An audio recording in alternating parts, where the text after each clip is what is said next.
Hi. So, the idea to do this kind of just came to me. So, I'm going to roll with it. I'm just going to start talking and we're going to see where it goes. So, hi everybody. My name is Natalie Nascenzi. I'm a poet, an author, and a copywriter living in Manhattan, New York City. And this is my story.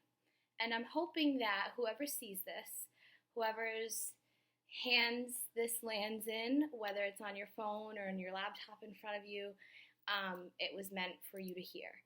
Because honestly, I was just sitting here and I was like, talk to a camera about your story. So here we go. So I'm 25 and I graduated college wanting to get a job in advertising as a copywriter. I knew what I wanted to do. I was really, really excited to get out into the world and I was applying to all these jobs. And I wasn't getting hired. So I made the decision to move home. And I spent months and months and months applying and hearing nothing. And at the time, I was about 215 pounds, and I was depressed and I was sad. I thought that I had done all this work in school and that I deserved a job, and it just wasn't happening. So I took some time to reflect, and I spent every day reading at the beach, and I continued to apply. And then one day, I got an email from an agency in Manhattan, and this guy basically said, "You have 24 hours to write me an advertising campaign. If I like the way you write, I want you to work here. If not, vamonos." So at this point, I had already booked a plane ticket to LA, and I had an apartment set up out there, and I was going to go just move there on a whim and see what happened, because getting a job in New York wasn't working out. But I stayed up all night. I wrote the campaign. I sent it to him, and he emailed me back around noon the next day and said, "We love it. Can you start Monday?"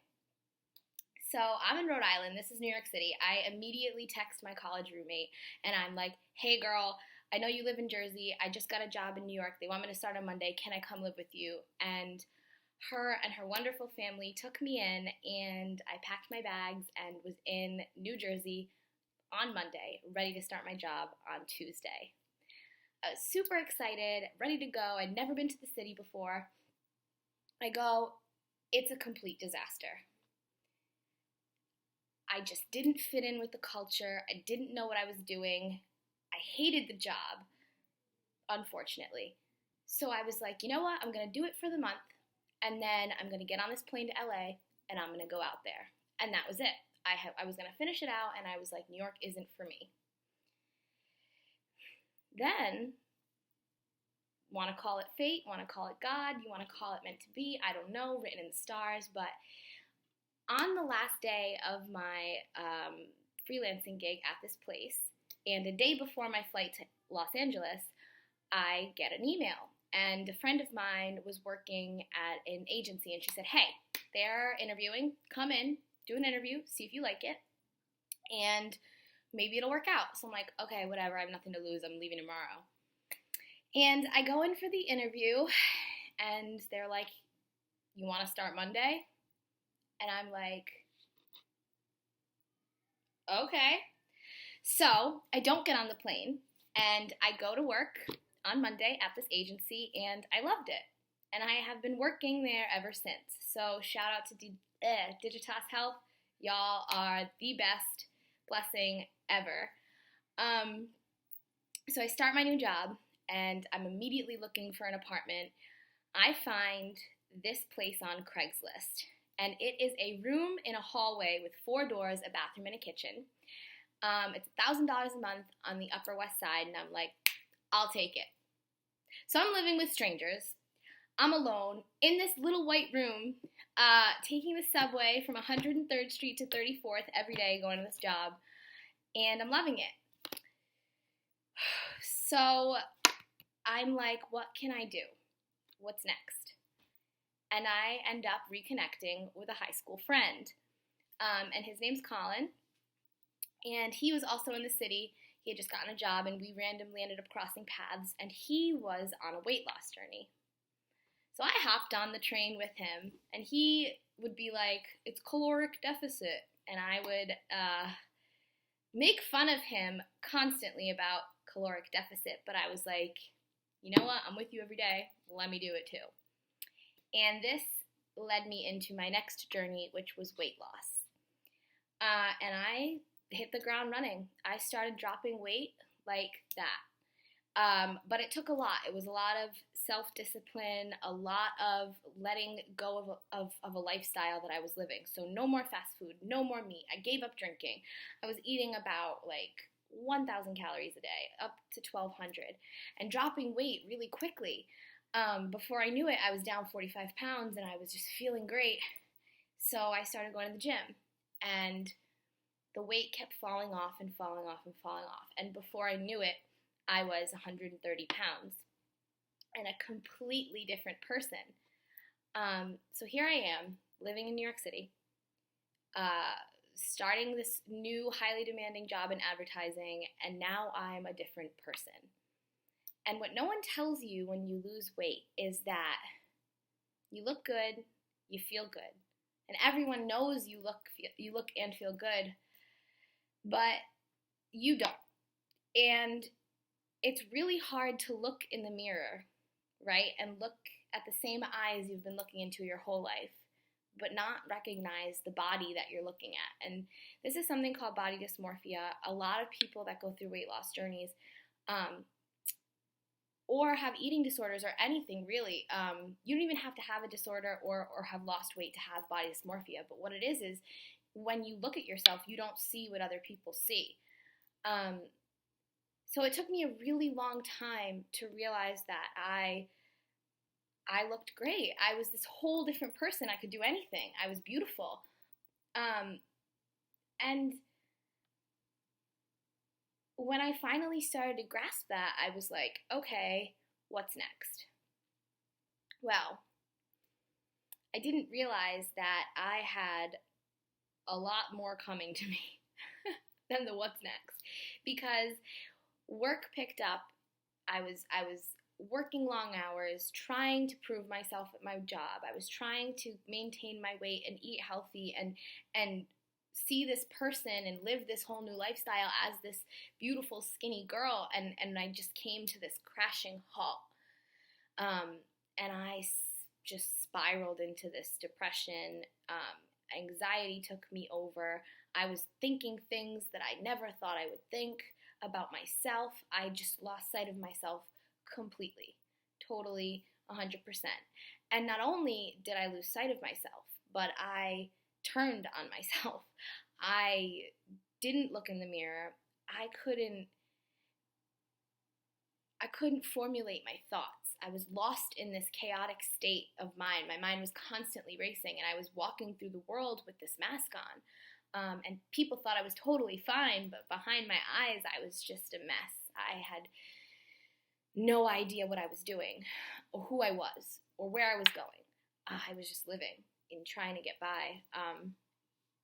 And I started writing poetry to somehow take this chaos in my mind and put it into form. And the weird thing is, I was writing advertising during the day, and I was writing poetry to save my mind at night, but I was not confident in myself or my words. The poetry I was writing was mine. I didn't want to share it with anyone. I just was like, nope, not happening. And that was it. But something in me knew that there was something in these poems, but I didn't think anything of it. I was just writing to save my mind, to save my soul. And I ended up going to therapy, which is super, super important. I recommend it to anybody. It doesn't matter who you are, what people have told you, just go. Even if you don't have problems. I mean, everybody got problems, right? But just talk to someone, It's nice to have an outside opinion. But anyway, enough about therapy. We can get into that another time. So basically, I slowly but surely pulled myself out of this depressed, anxious state that I was in, and I started seeing the light.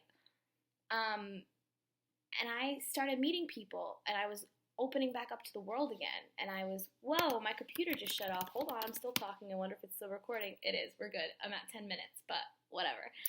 I started opening back up to the world again and feeling like myself. And then I met this artist who was like, your poetry is amazing. You need to share it. And what I was doing in the middle of all this was I was compiling these poems into a book, and I was like, I'm going to write a book. But in my mind, it was just like a pipe dream. Like, I was just putting them together to have them somewhere. I never thought about publishing. I never thought about any of that. And so, yeah, I meet this person. He's the first stranger I share my poetry to. The only other people were my mom, my best friend Colin, and my therapist. And I just hit the ground running. I wrote and wrote and wrote and wrote and wrote. And then I put them in a manuscript. And then all of these things started happening that made me become a poet. I was like, all right, I wrote it. I got a book. But now I have to share this book. Or now I need to learn how to share my poetry. So, like, what do I do? And this whole part of my story is in my second book, The Aftermath of Unrest. But this is Out of Chaos. So this is the curation of all of what I just told you. Every poem in this book encapsulates an emotion or a feeling or a situation that I experienced while I was on this mental adventure, journey, whatever you want to call it, losing myself, finding myself, changing, becoming a poet, becoming a writer outside of my career as a copywriter, and finding my path as a poet, really. So yeah, the second half of what happened next is The Aftermath of Unrest. This is the second book, and this story goes into how I started performing and what was happening while I was publishing this book, and all the people that I met and all the things that I learned and all the emotions I experienced, and that even if you go through depression or anxiety or a battle of the mind once in your life, you have to know that it's gonna come back again. And then the pandemic happened, which was like, boom, like Out of Chaos came out, and we're in a pandemic, and I'm writing this book. And so this book also has moments from that, because I stayed in New York City throughout the entire thing, and I experienced a different level of loneliness and sadness, and all of these tremendously harrowing things were happening, but also little nuggets of beauty and good and learning experiences.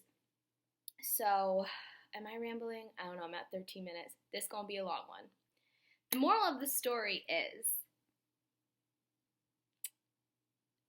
all of this, well, everything before was before, but Out of Chaos and The Aftermath of Unrest were published together in 2020. Well, not together. Now I'm losing my train of thought. Let me put it this way.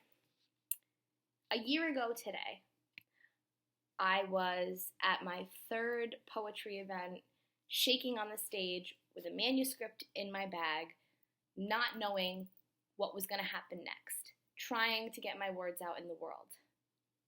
And now I'm here, and the book I'm holding now wasn't the manuscript that was in my bag at that time. It's the second one. And I'm also sitting here 3 years later, still eating healthy and still maintaining my weight. And I'm still sitting here, healthy, living through this pandemic with an entirely new lifestyle. But at the end of the day, it goes to show that no matter what you go through, no matter who you are, no matter what reality throws at you, y'all, anything's possible. You can do anything, literally anything. if I go back in time, or if I had a time machine and I went back in time and told that girl who had graduated college and was sitting on the beach overweight and depressed that she would be sitting here in this beautiful apartment in the middle of Manhattan, an author of 2 books, working an awesome job, still kind of messed up in the head because, like, y'all, we all got problems, but she would have laughed. She would have fainted. She would have been like, girl, you crazy. And I'd have been like, nah, girl, we are doing all right. Because if you have faith in yourself and you trust the process and you have a goal and you just work towards it and put your heart and your mind and your soul into what you want, you can make it happen. You can make anything happen. You know, it's true what they say. Anything is possible if you just believe. So, I don't know who's going to see this, if you're going to watch the whole thing. I don't know why I'm even recording it, but I did, and it's out in the world, and here we are. So if you want to get the full written story and read some of my poetry, you can check it out in Out of Chaos and The Aftermath of Unrest. And maybe I'll do a vlog now. I don't know. We'll see. If you want to find me on Instagram, it's Nascenzi. If you want to shoot me an email and just talk and be friends, my email is going to be in the description box below. I think that's what you people say on videos. I don't feel like spelling it out for you. But yeah, that's all she wrote. That's all she said. And just remember, there is always a light at the end of every tunnel. And you are capable of absolutely anything. Have a beautiful, wonderful, magical rest of your week, rest of your month, or just a beautiful, wonderful, magical moment right now. And get out there and do the damn thing. Bye.